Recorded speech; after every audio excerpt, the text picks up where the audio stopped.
Hello friends, welcome to शिक्षा garden. आज जो टॉपिक डिस्कस करेंगे वो है आपका डीपीएसपी का पार्ट 2। डीपीएसपी का पार्ट 1 हो चुका था, उसमें हम लोग बेसिक बातों को समझ लिए थे, कुछ अवधारणाएं समझे थे, जिसमें क्या था कि डीपीएसपी का क्यों लाया गया था संविधान में, इस तरह की बातचीत। अब इसमें हम जो अनुच्छेद, ज़्यादातर सवाल आपको यहीं से पूछे जाएंगे, ठीक है, अनुच्छेद से, कि कौन से अनुच्छेद में कौन सी बातें लिखी गई है उसके बारे में। पर पीछे वाला भाग भी समझना जरूरी था, जो भी पीछे डिस्कस किया गया वो भी भाग समझना जरूरी था। अदरवाइज आप रटने के उद्देश्य से तो यही बात, आप यही जो अनुच्छेद जो लिखा हुआ वो याद करिए और अंत आपको सवाल ज़्यादातर सॉल्व हो जाएगा, इस चैप्टर से आएगा।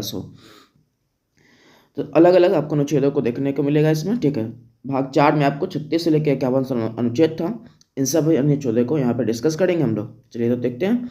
पहला अनुच्छेद है इसमें आपका क्या, अनुच्छेद 36, ठीक। आप जानते हैं कि भाग 4 में 36 से लेकर 51 तक, 36 to 51 तक अनुच्छेद आपको पूरा देखने को मिलता है। तो वो है, उसमें पहला अनुच्छेद कौन सा है, 36। 36 में क्या कहा गया, तो इसमें डीपीएसपी के संबंध में राज्य की परिभाषा दी गई है, और इसमें कहा गया है कि राज्य की परिभाषा वही होगा जो भाग 3 में अनुच्छेद 12 में है, ठीक है। तो भाग 3 के अनुच्छेद 12 में आपको जो देखने को मिलता है वो राज्य की परिभाषा आपको यहाँ पे भी है। तो राज्य की परिभाषा, और राज्य की परिभाषा में आपको ये अब क्या आता है, एक तो आप वहाँ से भी देख सकते हैं, ठीक। और दूसरी बात है कि जो केंद्र सरकार है उसका विधानमंडल है, राज्य सरकार है जो उसका विधानमंडल है, ठीक। और जो बाकी और भी संस्थाएं हैं, जो त्रिस्तरीय संस्था में आता है आपका क्या, पंचायती राज वगैरह, वो संस्थाएं, इस तरह की जो संस्थाएं हैं वो क्या है, तो ये राज्य के अंतर्गत। तो ये सब सभी संस्थाएं क्या है, राज्य के अंतर्गत आता है। एलआईसी वगैरह, ओएनजीसी वगैरह सब संस्थाएं क्या है, राज्य के अंतर्गत आता है, ठीक वैसा। तो आर्टिकल 36 इसमें क्या है, राज्य की परिभाषा, और राज्य की परिभाषा वही होगा जो भारतीय संविधान के भाग 3 के अनुच्छेद 12 में उल्लेखित है, ठीक। डिटेल में वहाँ पे लिखा हुआ, वहाँ पे जाके आप फिर से पढ़ सकते हैं। यदि आप पढ़े होंगे, नोट्स बनाए होंगे, तो वहाँ पे आप रिवीजन कर लीजिएगा, ठीक। अगला है अनुच्छेद 37, और इसमें लिखा हुआ कि इसके अंतर्गत प्रावधान है कि डीपीएसपी को न्यायालय द्वारा लागू नहीं कराया जाएगा, लेकिन इसको देश के शासन में मूलभूत माना गया है तथा राज्य विधि बनाते समय इसके सिद्धांतों को लागू करवाने का कार्य करेगा। क्या मतलब होता है, सब बातों का समझते हैं। क्या कह रहे हैं कि डीपीएसपी को न्यायालय द्वारा लागू नहीं कराया जाएगा, ये बात आप पहले भी जानते हैं। मतलब ये कि जब भी आपको डीपीएसपी के संबंध में कोई चर्चा हो, बातचीत हो, ठीक, तो अंततः ये आपका उद्देश्य नहीं होना चाहिए कि हाँ हम इसको जाएंगे न्यायालय में कहेंगे कि देखिए ये प्रावधान है इसको लागू करवाइए, ऐसा आप नहीं कह सकते हैं, ठीक। वो राज्य का अपना इच्छा होगा, तभी आपको डीपीएसपी में लिखित बातों के अनुसार से आपको लोक कल्याण के कार्य करेगा, ठीक वैसा। इसीलिए कहा कि न्यायालय आपके कुछ नहीं करेगा। जैसे इसके पहले वाला जो भाग पढ़े थे उसमें मूल अधिकार में, उसमें न्यायालय का हस्तक्षेप था। न्यायालय चाहता तो आपके जो अधिकार है उसको हासिल करवाने में आपके खिलाफ लड़ता, ठीक है, अंतः कार्यपालिका से लड़ता कि भाई इनको ये जो अधिकार है उनको दो, क्यों नहीं दे रहे हो। पर यहाँ पे ऐसा कुछ बात नहीं है, डीपीएसपी में ऐसा बात नहीं है। अगला, इसको देश के शासन में मूलभूत माना गया है, ठीक, मूलभूत माना गया है तथा राज्य विधि बनाते समय इसके सिद्धांतों को लागू करवाने का कार्य करेगा। इसका मतलब ये है कि जरूरी है ये, ठीक है, बिल्कुल ऐसा नहीं कि जरूरी नहीं है, बस न्यायालय आप नहीं जा सकते, इसका ये मतलब नहीं कि बिल्कुल ही बेकार है। जब भी संसद नियम बनाएगा, विधायी का नियम बनाएगा, तो विधायी का नियम बनाते समय ये ध्यान रखिएगा कि इसके जो प्रावधान है वो फुलफिल होने चाहिए। ऐसा नहीं कि बिल्कुल ही छोड़ दिए, तो वो भी नहीं कर सकते। तो जब भी नियम बनाए विधायी का, उसको इसके संसाध ये जिसमें लिखी गई बातें हैं उसको फुलफिल करना पड़ेगा, देना पड़ेगा, ठीक वैसा। अगला है अनुच्छेद 38, और इसमें क्या है, तो राज्य लोक कल्याण की वृद्धि के लिए सामाजिक व्यवस्था बनाएगा जिससे नागरिकों को सामाजिक, आर्थिक एवं राजनीतिक न्याय मिलेगा, ठीक। राज्य लोक कल्याण के वृद्धि के लिए सामाजिक व्यवस्था बनाएगा जिससे नागरिकों को सामाजिक, आर्थिक एवं राजनीतिक न्याय मिलेगा। ये बात ध्यान रखिएगा, समझिएगा, ठीक है। ये बात जानते ही हैं कि पहले भी आपको बताएं कि सामाजिक आर्थिक न्याय क्या होता है, राजनीतिक न्याय क्या होता है, तो वहाँ से समझ लीजिएगा, ठीक है। बहुत बार रिपीट हो चुका ये बातें, प्रस्तावना में आपको पहले पढ़ाया तो उसके बाद इसी जब टॉपिक में पीछे पढ़ाया है, वहाँ से देख लीजिएगा इसको। तो राज्य लोक कल्याण की वृद्धि के लिए, तो हमेशा जनता के कल्याण के लिए, सामाजिक व्यवस्था बनाए रखने के लिए और बाकी चीज़ों के नागरिकों के सामाजिक, आर्थिक और राजनीतिक न्याय मिले, इसके लिए काम करेगा अनुच्छेद 38। पहला अनुच्छेद 36 राज्य की परिभाषा, 37 में लागू नहीं करवा सकते हैं, पर ये विधायिका विधि बनाते समय ध्यान रखेगा। और 38 क्या है, कि राज्य हमेशा लोक कल्याण के लिए काम करेगा और इसके नियमों को ध्यान रखेगा। अनुच्छेद 39 में है कि इसके अंतर्गत सभी अधिक नागरिकों को आजीविका के पर्याप्त साधन प्राप्त करने का अधिकार। एक बात ध्यान रखिएगा, अनुच्छेद 39 जो है ना, इसके सब क्लॉज आपको मिल जाएंगे एफ तक, ठीक है। 39 सब क्लॉज नहीं, क्लॉज की 1, 39A से लेके 39F तक है, ठीक।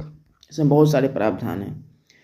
अब सबको तो नहीं लिखा जा सकता कि भाई क्योंकि सब आपको पढ़ना नहीं है, उस तरीके से सवाल उतने बनते नहीं हैं। ज़्यादातर सवाल आपको ये 2 से बनते, 2 पॉइंट से बनते हैं। फिर भी हम आपको ओवरव्यू दे देते हैं कुछ कुछ बातों का। तो जो पहला वाला पॉइंट है, ये वाला पॉइंट, ये पॉइंट है बेसिकली 39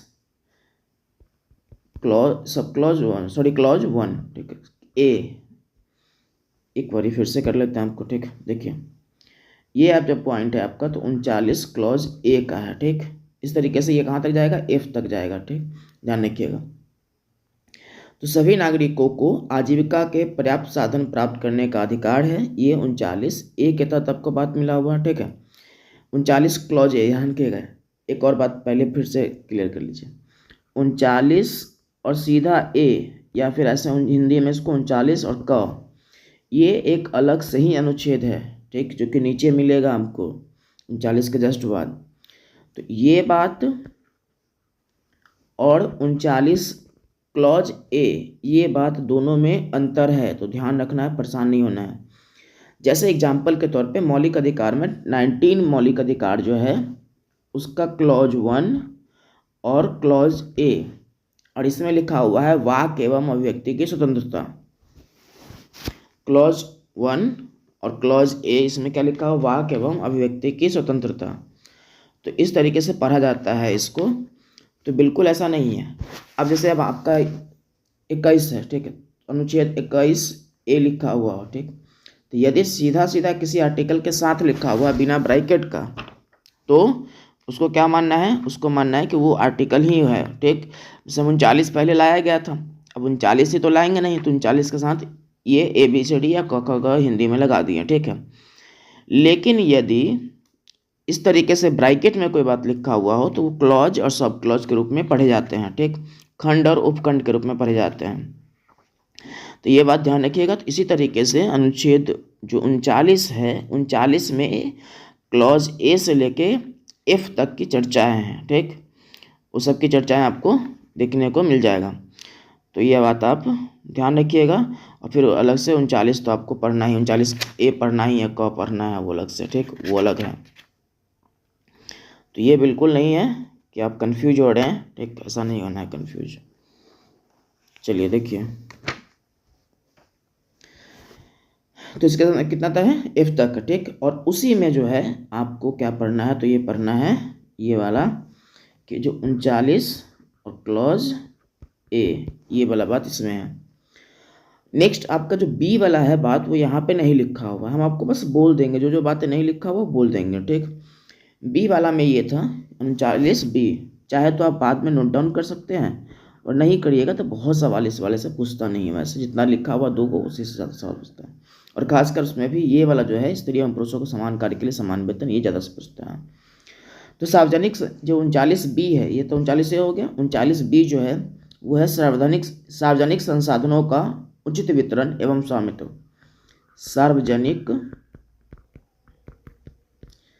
सार्वजनिक संसाधनों का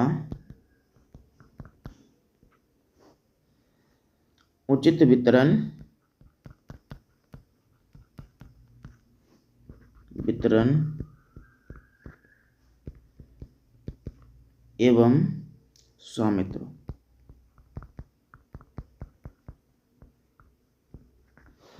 सार्वजनिक संसाधनों का उचित वितरण एवं स्वामित्व, ठीक।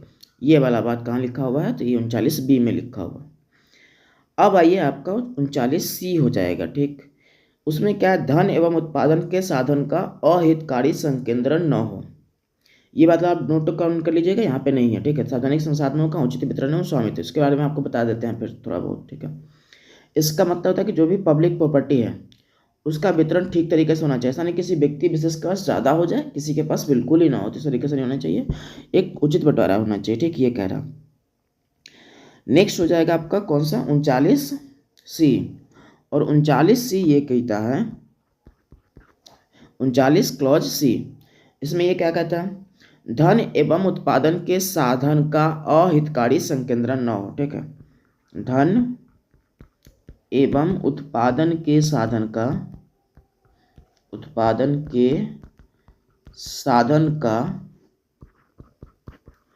अहितकारी संकेंद्रण न हो।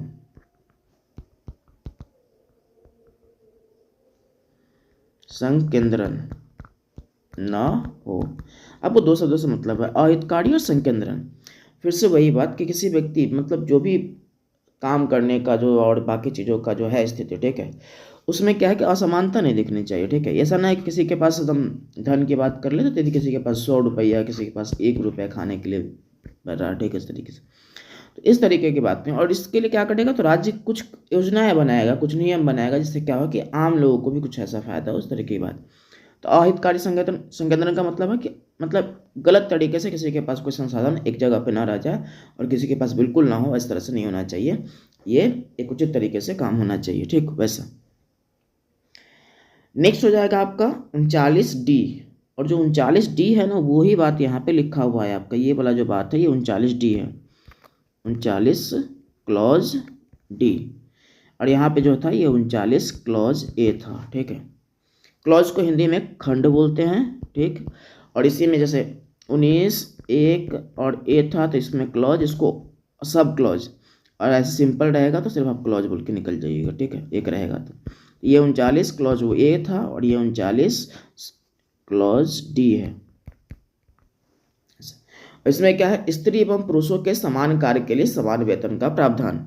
ठीक है, कि सभी को क्या होना चाहिए, बराबर वेतन मिलना चाहिए कार्य के लिए, और ये प्रावधान है। और अलग अलग जगह इस पर नियम आते रहते हैं, उसके हिसाब से बदलते रहता है, तो फिर ध्यान रखना उसको। नेक्स्ट आपका हो जाएगा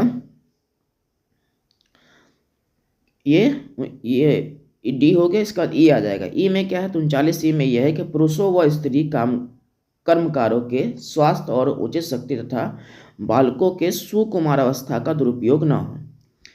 मतलब कोई भी, ये क्या है, काम करने वाले लोग है, या पुरुष हो या स्त्री हो, ठीक, जो काम करने वाले जो लोग हैं वो पुरुष हो या क्या हो, स्त्री हो, उन सब के लिए काम करने की एक उचित अवस्था, ठीक, और स्वास्थ्य का भी ध्यान रखना है। ठीक, और कोई बालक हो जो कि एक मतलब कम आयु व्यस्त का हो। कम आयु का मतलब ऐसा नहीं कि 14 वर्ष से कम आयु, फिर तो वो मौलिक अधिकार का उल्लंघन माना जाएगा उस तरीके से, पर वो एडल्ट होने के एज में हो, ठीक है, या फिर उसके बाद का ही एज का हो, तो ठीक ठाक स्थिति में उसको काम करवाना है। ऐसा नहीं कि उसके कुमार अवस्था, जो सुकुमार अवस्था है, उसका दुरुपयोग हो जाए, वो भी नहीं देखना करना है। ठीक, पहली बात, पुरुष व स्त्री कर्मकारों के स्वास्थ्य और शक्ति का तथा बालकों के सुकुमार अवस्था का दुरुपयोग नहीं होना चाहिए। ठीक, वैसा नहीं होना चाहिए कि कोई बच्चा है जो क्या है, आर्थिक आवश्यकता को पूरा करने के उद्देश्य से गलत किसी आयु के हिसाब से जो कार्य नहीं है उसमें भी कर रहा है। ठीक है, जैसे किसी बच्चा, मान लीजिए कि कोई 15 साल का बच्चा है, कोई 16 साल का बच्चा है, जो उसका काम करना था कि भाई तुम इसी कैटेगरी का काम करोगे, ठीक, पर उसके पास पैसे कितनी कमी है, कोई बच्चा करना है, क्या कर रहा है, तो वो कर रहा है कि भाई आगे जाके दूसरा कोई खतरनाक काम कर रहा है, जिस काम को करने के लिए कोई 30 साल का आदमी एलिजिबल होता है। ठीक है, पर वो बच्चा 16 साल 17 साल में काम कर रहा है, तो इसीलिए कहा गया है कि उन कोई व्यक्ति या कोई बच्चा इस तरीके से ये काम ना करने लगे। ठीक, वैसा। अगला आपका 39F, और 39F में क्या, तो बालकों को स्वतंत्र एवं गरिमामय वातावरण में स्वास्थ्य विकास के अवसर व सुविधाएं दी जाए। अब स्वास्थ्य विकास के गरिमामय वातावरण का मतलब क्या है कि आपको एक सही वातावरण मिले, ठीक है, इसमें डिग्निटी ऑफ लाइफ हो, बाकी चीज़ें। वैसे डिग्निटी ऑफ लाइफ तो अपने आप में एक ये मूल अधिकार है। ठीक है, डिग्निटी ऑफ पर्सन, जिसको ये व्यक्ति की गरिमा कहते हैं, तो अपने आप में एक मूल अधिकार है। ठीक है, पर ऐसे भी आपको एक सही ये समाज मिले, सही चीज़ें मिले वहाँ पे, ठीक है, स्वास्थ्य से संबंधित विकास वगैरह हो, तो उसकी सुविधाएं आपको क्या है, सरकार को देना है, ताकि बच्चा ग्रो कर पाए। ठीक है, ये अगला है आपका 39 का। इसमें जितनी भी बातें आप समझ गए होंगे। ठीक है, 39 का सावधानी, संसाधनों का उचित वितरण यहाँ पे लिखा हुआ था आपका, 2-3 तो लिखा ही हुआ है, उचित वितरण एवं स्वामित्व, तो ये वाला जो आपका है वो लिखा हुआ है। तो आपको 39 क्लॉज ए लिखा हुआ था, 39 क्लॉज बी ये वाला हो गया, और 39 क्लॉज डी जो स्त्रियों एवं पुरुषों का समान कार्य के लिए, 3 तो लिखा हुआ था, 3 आपको हम अलग से बता दिए, सी, ई और एफ ध्यान रखिएगा, ठीक है। अगला है 39 और क, ठीक है। यहाँ पे इसको ब्रैकेट में नहीं करना, ब्रैकेट में घेरना ठीक नहीं है, ठीक है, तो ब्रैकेट से हटा देते हैं, इसको सिर्फ ऐसे ही रखा जाना चाहिए 39 क, या फिर आप ऐसे इसको 39 ए कह सकते हैं, ठीक, ऐसा। मतलब ये अपने आप में अनुच्छेद है जो बाद में ऐड करा गया है 39 के बाद ही। इसमें क्या है, तो समान न्याय एवं निःशुल्क कानूनी सहायता उपलब्ध कराना, ठीक है। और इसको कब जोड़ा गया है, आपको पहले भी बताया शुरू में ही कि जब भी ये क, ए और आए इस तरीके से, मतलब है कि बाद में किसी संविधान संशोधन के माध्यम से इसको जोड़ा गया है। 42वें संविधान संशोधन अधिनियम 1976 के द्वारा यह अनुच्छेद शामिल हुआ था, ये बात ध्यान रखना है आपको, शामिल करा गया था 42वें संविधान संशोधन के द्वारा। इसमें कह रहा है कि समान न्याय एवं निःशुल्क कानूनी सहायता उपलब्ध कराना, मतलब कोई व्यक्ति ये है जिसके पास आर्थिक रूप से सक्षम नहीं है कि वो न्याय पा सके, तो उसके लिए सरकार सहायता करने का काम करेगा, ठीक, ताकि किसी भी गरीब के साथ, गरीब का न्याय हो, ठीक है, उसके साथ अन्याय की स्थिति उत्पन्न न हो, इसके लिए ये सरकार काम करे, ठीक। नेक्स्ट आपका अनुच्छेद 40, उसमें क्या है, ग्राम पंचायतों का गठन करना, ठीक, और इसके गठन की बात की गई है, और इस तथा इन्हें स्वायत्त शासन की इकाइयों के रूप में कार्य करने के लिए भी बनाया गया था। तो ग्राम पंचायतों का गठन, और ये जो ग्राम पंचायतों कैसे काम करेगी, तो स्वायत्त इकाई के रूप में, स्वायत्त मतलब ऑटोनोमस बॉडी के रूप में काम करेगी, स्वायत्त इकाई के रूप में काम करेगी, ठीक, ऐसा। अगला हो जाएगा आपका अनुच्छेद 41, और अनुच्छेद 41 में क्या है कि कुछ दशाओं में काम व शिक्षा पाने का, काम, शिक्षा और लोक सहायता पाने का अधिकार। हाँ, एक बात और ध्यान रखिएगा, जो अनुच्छेद 40 वाला बात है वो ये पूरा हो चुका है, आपको हम पहले बताए थे कि समय समय पे सरकार काम करेगा इसको पूरा करने के लिए, ठीक है। तो अनुच्छेद 40 वाला जो बात है वो पूरा हो चुका है, ठीक। तो ग्राम पंचायतों का गठन करना था, इन्हें स्वायत्त वाला जो बात था, स्वायत्त अधिकार देना, उसको 73वें संविधान संशोधन अधिनियम के द्वारा पूरा कर दिया गया है। तो इस वाले प्रावधान को 73वें संविधान संशोधन अधिनियम के द्वारा पूरा किया गया है, और ये आपको जब पढ़ेंगे पंचायती राज व्यवस्था तो उसमें समझेंगे, तो इसमें तनाव नहीं रहना, पर ये आपको यहाँ पे बता दिए। चलिए अनुच्छेद 41 में क्या है, तो कुछ दशाओं में काम, शिक्षा और लोक सहायता पाने का अधिकार, मतलब किसी भी व्यक्ति को इस सब का अधिकार है, इसीलिए आप रोजगार वगैरह मांगते रहते हैं, ठीक है। इंदिरा गांधी राष्ट्रीय वृद्धा, ये मतलब बहुत सारी जो पेंशन वगैरह योजनाएं हैं, लोक सहायता का मतलब क्या कि पेंशन योजनाएं, जो विधवा पेंशन हो गया, वृद्धा पेंशन हो गया, इस तरह की योजनाएं भी चलते रहता है, ठीक है, तो वो बेसिकली इसी का भाग है। अगला अनुच्छेद 42, इसमें क्या है, तो काम की न्याय संगत व मानवीय दशाओं का प्रावधान तथा मातृत्व सुरक्षा हेतु सहायता का प्रावधान। मातृत्व सुरक्षा, ठीक है, इसी जगह पे आपको प्रसूति लिखा हुआ रहेगा, ठीक है। तो अंतर ये है कि कोई महिला गर्भवती वगैरह है, ठीक, तो गर्भ धारण की हुई है, तो एक समय के बाद उसको क्या करना है कि उसको आपको लीव देना पड़ेगा, उसके बाद बच्चे भी हो गए तो उसके बाद भी कुछ समय के लिए आपको लीव देना पड़ेगा, और ये सब कैसा लीव होगा, तो पेड लीव होगा, ध्यान रखिएगा। समय समय पे सुप्रीम कोर्ट वगैरह भी निर्णय देते रहता है, ठीक है, तो पेड लीव होगा, ये सब बात।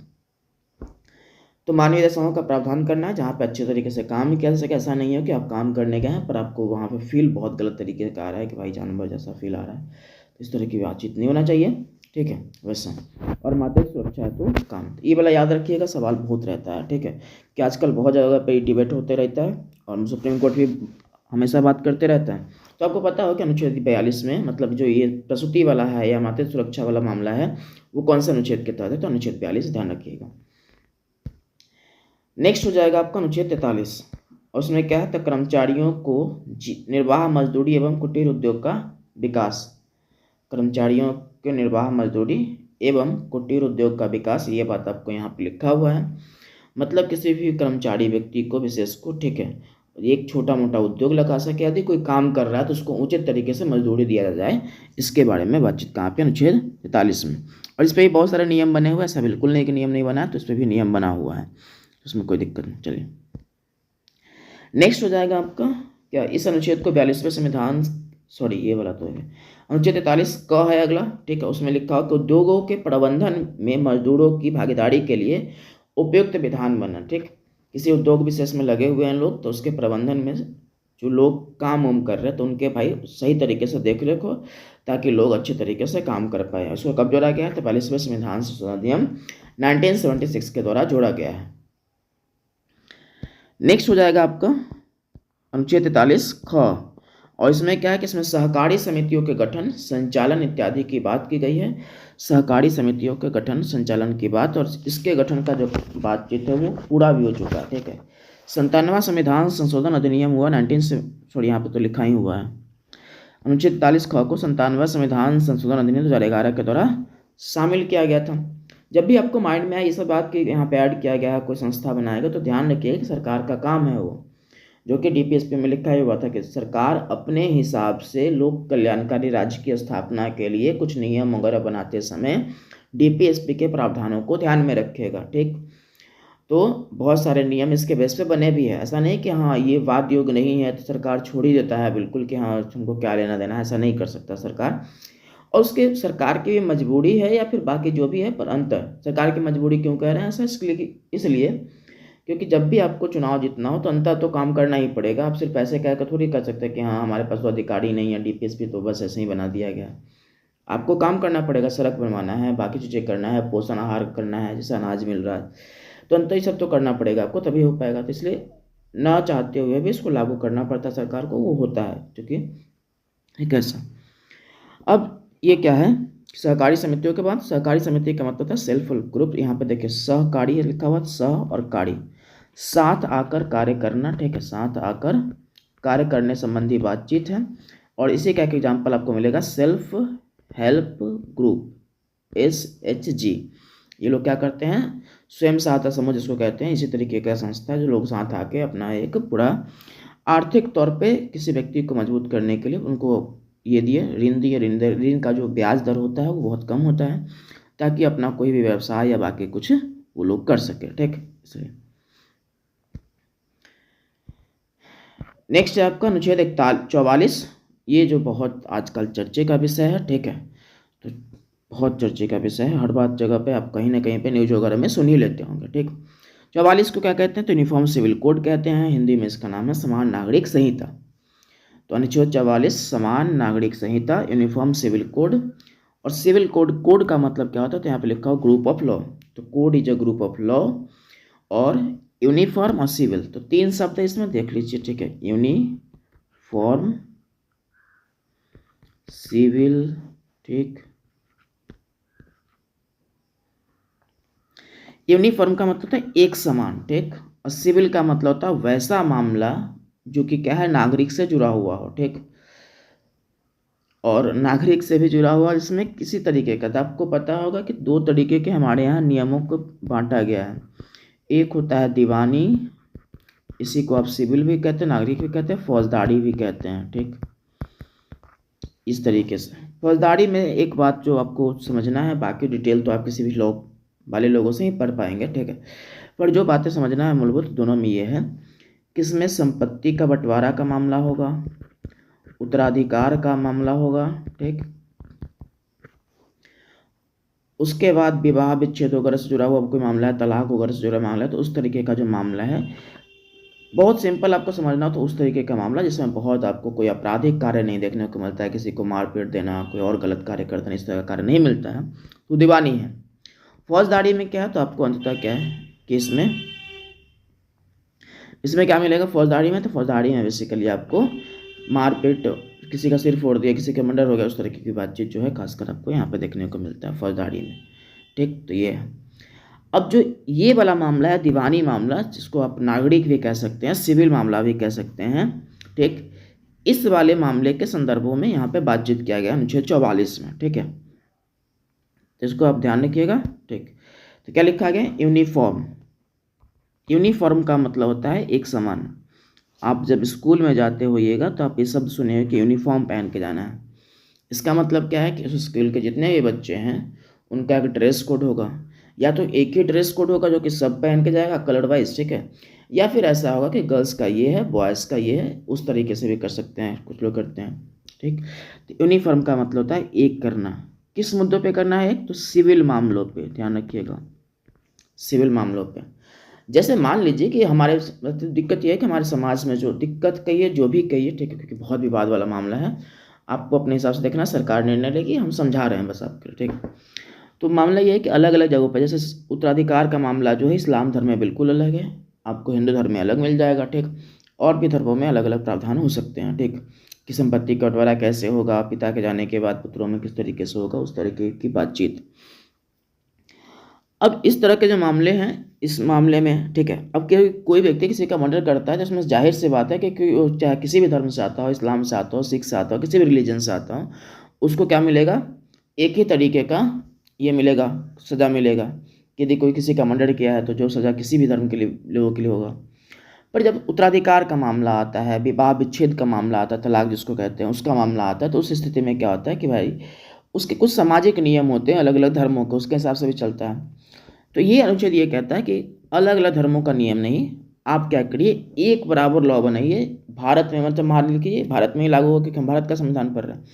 तो भारत में जितने भी धर्म हैं उनमें उत्तराधिकार से संबंधित मुद्दों पे, संपत्ति बंटवारा के संबंधित मुद्दों पे, विवाह विच्छेद के मुद्दों पे और भी इस प्रकार के जो भी मुद्दे हैं उन सब पे एक सहमति, एक समान नियम होना चाहिए, ठीक है।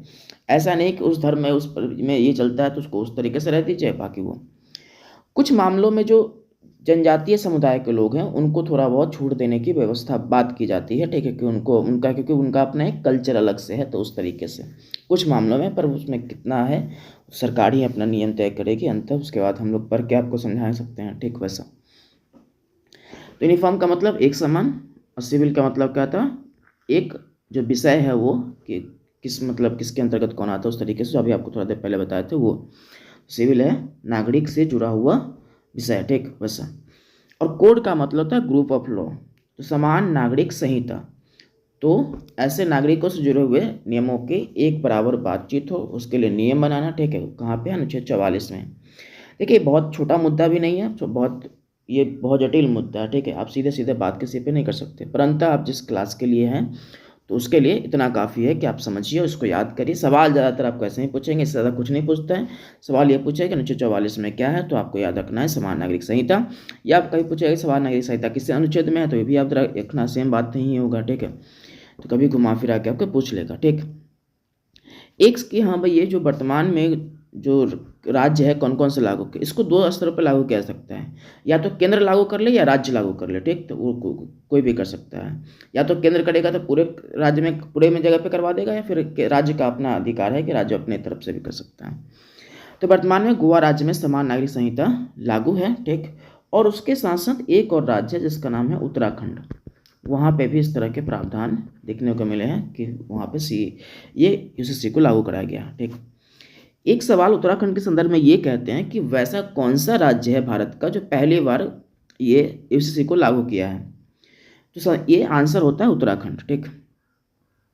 उसके पीछे एक लॉजिक ये है कि उत्तराखंड का कैबिनेट जो है इसको मंजूरी दिया है, पर जब हम गोवा की बात करते हैं तो उस समय पर जो 1961 के समय पर जो पुर्तगाल का शासन था उन्हीं लोगों ने इसको लागू करवा दिया था, ठीक। तो एक लॉजिक आप ध्यान रखिएगा, अदरवाइज ऑप्शन के हिसाब से आपको देख लेना है। ज़्यादातर ये पूछता है कि पहली बार कौन सा राज्य लागू किया था, तो गोवा, पर एक लॉजिक ये भी काम करता है, ठीक। अगला है आपका अनुच्छेद 45, उसमें क्या लिखा हो कि 6 वर्ष से कम आयु के बच्चों को शिक्षा तथा उनकी देखभाल करना, ठीक है। और इस प्रावधान को कब लागू कराया गया था? इस प्रावधान को लाया गया था 86वें संविधान संशोधन अधिनियम 2002 के द्वारा। जो आप आंगनवाड़ी जैसी व्यवस्था जो देखते हैं वो व्यवस्था सिर्फ उसी का एग्जाम्पल है, ठीक है, कि उसमें क्या है कि 6 वर्ष से कम आयु के बच्चों को ये ज्ञानवान दिया जाता है, ठीक है, मतलब शिक्षा दिया जाता है, उसकी देखभाल के द्वारा इस तरह की बातचीत, ठीक। बस इसमें एक प्रावधान था जो आर्टिकल 21 क का हिस्सा बना, ठीक है, बाद में जो शिक्षा पाने का अधिकार था उसका हिस्सा बना, जो पहले यहाँ पे था, तो इसमें यहाँ वहाँ ले गए इसको, ठीक है, मतलब यहाँ वाले प्रावधान को वहाँ लेके चले गए 21 क में, और फिर यहाँ पे एक नए बात को जोड़ दी कि 6 वर्ष से कम आयु के बच्चों को शिक्षा तथा उनकी देखभाल करना है, ठीक। वैसा चलिए देखिए अगला आपका अनुच्छेद 46, और उसमें क्या है? अनुच्छेद 46 में ये है कि अनुसूचित जाति एवं अनुसूचित जनजाति और समाज के कमजोर वर्गों के शैक्षणिक एवं आर्थिक हितों को प्रोत्साहन व सामाजिक न्याय सुनिश्चित करना, ठीक। तो इन सब समाज के लोगों के लिए शैक्षणिक एवं आर्थिक हितों को सुरक्षा देना। ठीक, ऐसे है भी, आपको झारखंड वगैरह में बहुत सारे स्कूल मिल जाएंगे जो अनुसूचित जनजातियों के लोगों के लिए ही हैं। वो लोग आती है, वहाँ पे रहती है, खाना खाती, मतलब सब कुछ एक ही जगह, हॉस्टल टाइप का। ठीक है, तो उनके विकास के लिए इस तरह के प्रावधान भी किए गए हैं। अनुच्छेद 47 है। 47 क्या कहता है? तो लोगों के पोषण आहार स्तर व जीवन स्तर को ऊंचा करना। ठीक, हानिकारक नशीले पदार्थों के सेवन पर रोक लगाना और लोक स्वास्थ्य में सुधार करना। तो जो आजकल जो ये हैं क्या, हमारे नीतीश कुमार जी जो इसी का प्रयोग कर रहे हैं। ठीक है, तो आप कह सकते हैं कि जो बात यहाँ पे लिखा हुआ है उसे का सरकार प्रयोग कर रहा है। शराब की प्रतिबंधित करने की जो ऑफिशियल जो बात है, ठीक है, बिहार में ऑफिशियल, ध्यान सुनिएगा, ऑफिशियली शराब जो प्रतिबंधित हुआ है उसका एक आधार आपको जो है यहाँ से मिलेगा कि इसमें प्रावधान लिखा हुआ है, उसी का प्रयोग करके सरकार ने बंद करा है। तो जीवन स्तर को ऊंचा करना है। ठीक, हानिकारक नशीले पदार्थों को बंद करना है, सेवन पर रोक लगाना है। ठीक, पोषण आहार करना है। पोषण आहार का एग्जाम्पल आपको क्या है? तो ये पीडीएस सिस्टम, ठीक, पब्लिक डिस्ट्रीब्यूशन सिस्टम, ठीक, सार्वजनिक वितरण प्रणाली, ये सिस्टम है। इसके तहत क्या है कि आप ये काम कर सकते हैं। ठीक है, ध्यान रखें। अगला आपका अनुच्छेद 48। 48 में क्या है? तो 48 में आपको गाय, बछड़ों एवं दुधारू पशु, अन्य दुधारू पशुओं की नस्लों में सुधार करने की बातचीत। ठीक है, तो इनके सुधार का काम करना है और उनके वध पे रोक लगाना है। तो जो भी गाय वगैरह है तो उसमें और नया परिवर्तन करना है कि भाई कम, मतलब छोटी उम्र में ये, मतलब छोटी गाय दिखने में लगे पर उसका ये दूध वगैरह बहुत अधिक मात्रा में हो। ठीक है, इस तरीके से बात, और उसमें परिवर्तन करना, नस्लों में सुधार करना और उनके वध पे रोक लगाना है। ठीक, आजकल आए दिन आप बहुत सारी घटनाएं सुनते हैं कि हाँ गाय हत्या कर रहा था, ठीक, और किसी व्यक्ति ने उसे मार दिया, मॉब लिंचिंग हो गया उसका। मॉब लिंचिंग का मतलब था किसी भीड़ तंत्र के द्वारा किसी व्यक्ति को मारना, इसको मोबोक्रेसी भी कहते हैं, मॉब लिंचिंग के कॉन्सेप्ट को। ठीक है, तो आए दिन आप इसे बात सुनते रहते हैं, तो वो घटनाएं जो है उसी से जुड़ा हुआ है। ठीक, ऐसा। अगला अनुच्छेद 48 का पर्यावरण के संरक्षण व संवर्धन तथा वन्य जीवों की रक्षा का प्रयास करना। ठीक, और इसे 42वें संविधान संशोधन अधिनियम, यहाँ से भी एक काम करिए, क को ना ब्रैकेट से हटा लीजिए। ठीक, 48 क, इससे पहले भी शायद कहीं पे था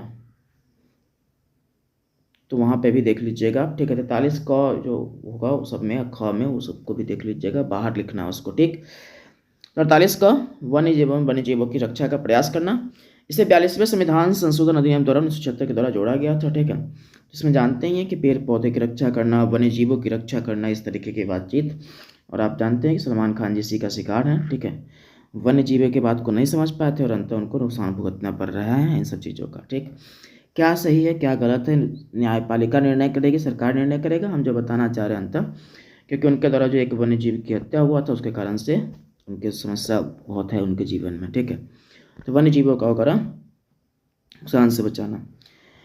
अगला है आपका अनुच्छेद 49 में क्या है? तो यह है राष्ट्रीय महत्व के स्मारकों, स्थानों व वस्तुओं का संरक्षण करना। ठीक, तो जो भी राष्ट्रीय स्मारक है, ऐतिहासिक स्मारक है, उन सबका संरक्षण करना है और सबका देखभाल करना है। ठीक है, सरकार का काम होगा, सरकार इसके लिए नियम बनाएगी।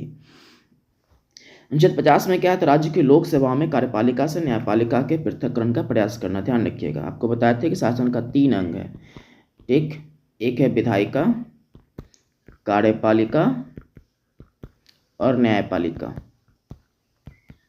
ये बात थोड़ा ध्यान से समझना है आपको, 3 अंग है। ठीक, होता क्या है कि विधायिका तो अपना नियम बना के निकल गया, साइड है वो। ठीक है, कार्यपालिका और न्यायपालिका का हमेशा एक अंतर्द्वंद चलते रहता है। जैसे कार्यपालिका कोई भी चीज़ एग्जीक्यूट करवाएगा, यदि वो गलत हुआ न्यायपालिका बीच में कूद पड़ेगी कि भाई साहब बताइए कैसे, जनता के हितों का, क्योंकि हम माई बाप है जनता का। ठीक है, हम तो संविधान का संरक्षक है और माई बाप है जनता का भी। ठीक है, तो हम तो काम करेंगे। तो ये जो आप कार्यपालिका जो कोई भी लागू किया था, न्यायपालिका पूछेगा ये जो आप लागू किए हैं नियम वगैरह कुछ भी, ये कैसे लागू कर दिए, क्या हुआ नहीं हुआ, इस तरीके से। ठीक, ये चलते रहता है। पर मान लीजिए कि कार्यपालिका और न्यायपालिका एक ही हो जाए, कार्यपालिका का बहुत सारा कंट्रोल न्यायपालिका पे हो जाए। ठीक, कि आज रात को फ़ोन कर रहे हैं मोदी जी कि भाई साहब ये काम करवा दीजिए, ये जो आप निर्णय देने जा रहे हैं कि गलत निर्णय है, हमारा जो नियम लागू करवाए थे इसके खिलाफ आप कुछ बोलने जा रहे हैं, आज से नहीं बोलना। ठीक है, आपको एकदम सब कुछ अच्छा किया मोदी जी। ठीक, तो इस तरह होगा तो क्या होगा, जनता के कल्याण की बात नहीं होगी, संविधान का रक्षा नहीं हो पाएगा। ठीक, इसलिए कहा है कि न्यायपालिका बिल्कुल अलग रहे, कार्यपालिका अलग रहे, इस तरह के ये बातों का ध्यान रखेगी। ये अनुच्छेद इधर रिसेंटली, ठीक है, बहुत चर्चे में रहा, ठीक है, इसलिए क्योंकि आपको पता है कि जो गणेश महोत्सव था और जो हमारे वर्तमान के जो ये थे DY चंद्रचूड़, वो जो CJI हैं, ठीक है, चीफ जस्टिस ऑफ इंडिया हैं, उनके यहाँ पे मोदी जी चले गए थे पूजा में, ठीक, शाम के आरती में उनके यहाँ पे चले गए, ठीक, गणेश महोत्सव के समय पे। और इस बात से बहुत चर्चे में है कि कार्यपालिका और न्यायपालिका क्या है, अलग अलग रहना चाहिए, एक हो जाएगा तो समाज के लिए दिक्कत है। अब व्यक्तिगत रूप से वो गए हैं वहाँ पे, शाम में फंक्शन अटेंड किए, मतलब फंक्शन क्या है, पूजा अर्चना किए उनके साथ में, ठीक है, आरती वगैरह गए हैं, ठीक है, तो व्यक्तिगत रूप से गए हैं, कोई दिक्कत नहीं है। पर बाकी जो भी लोग हैं, ज्ञानी लोग, अपना वो बात करते रहते हैं फिर, ठीक है।